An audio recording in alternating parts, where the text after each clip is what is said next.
ఆంధ్ర తెలంగాణలో తక్కువ ఫీజులతో high quality results ఇస్తున్న ఏకైక సంస్థ తిరుమల్ ఐఏఎస్ ఇన్స్టిట్యూట్. కామతురాణం నా భయం నా లజ్జ అంటే కామంతో కళ్ళెక్కిన వాడికి భయము సిగ్గు ఉండదు. మన కర్మ ఏంటంటే ఈ మాటలు నిత్యం మాట్లాడుకోవాల్సి వస్తోంది.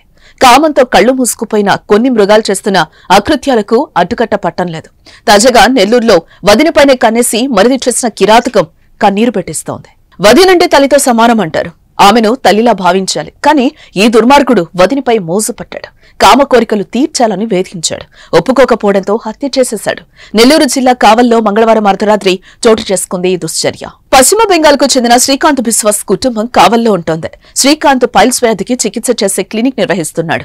శ్రీకాంత్ బిశ్వాస్ తో పాటు ఆయన భార్య అర్పిత బిశ్వాస్, ఇద్దరు పిల్లలు, శ్రీకాంత్ తల్లిదండ్రులు, వరుసకు తమ్ముడయ్యే నయా బిశ్వాస్ కలిసే ఉంటున్నారు. ఈ క్రమంలో అన్న భార్యపై కన్నేసిన నయా బిశ్వాస్ తరచూ వదిను వేధిస్తూ ఉండటంతో కుటుంబ సభ్యులు పలుమార్లు మందలించారు. అయినా అతల్లో మార్పు రాలేదు. న్యూ ఇయర్ సెలబ్రేషన్స్ రోజున మరోసారి తనలోని సైకోని నిద్రలేపాడు. శ్రీకాంత్ బిశ్వాస్ తల్లిదండ్రులు మంగళవారం తిరుమల వెళ్లారు. ఇంట్లో శ్రీకాంత్ బిశ్వాస్, ఆయన భార్య, తమ్ముడు నయా బిశ్వాస్, ఇద్దరు పిల్లలు నూతన సంవత్సర వేడుకలు చేసుకున్నారు. శ్రీకాంత్ బిశ్వాస్ మద్యం సేవించి నిద్రపోయిన తర్వాత నయా బిశ్వాస్ వదిన గదిలోకి ప్రవేశించి కోరిక తీర్చాలని బెదిరించాడు. ఆమె నిరాకరించడంతో ఇనుపరాడుతో కొట్టి చంపాడు. అనంతరం మృతదేహాన్ని తీసుకెళ్లి 100 మీటర్ల దూరంలో ఉన్న పంట కాలువలో పడేసొచ్చాడు.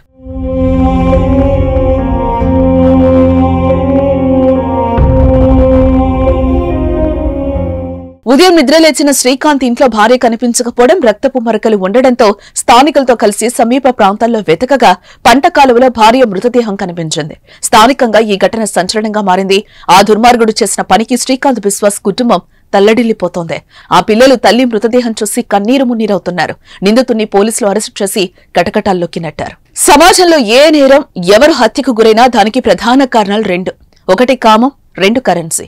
ఈ రెండింటి కారణంగానే ఎక్కువగా హత్యలు జరుగుతున్నాయి. మనుషుల పశు ప్రవృత్తి రోజురోజుకి పెరిగిపోతుంది. కఠిన చట్టాలు, కేసులు, పోలీసులు వీటి గురించి ఏ మాత్రం భయపడకుండా మహిళలపై దారుణాలకు పాల్పడుతున్నారు. తెలియని వారి కంటే తెలిసిన వారితో ప్రమాదం పొంచొస్తోంది. ఎవరిని నమ్మాలో నమ్మకూడదో కూడా తెలియటం లేదు. ఇలాంటి వాటికి అడ్డుకట్ట పడాలంటే ఏం చెయ్యాలో మీ అభిప్రాయం తెలపండి. అదేవిధంగా వదినను చంపేసిన మరిది నయా బిశ్వాస్ కు ఎలాంటి శిక్ష విధించాలో కూడా కామెంట్ చేయండి.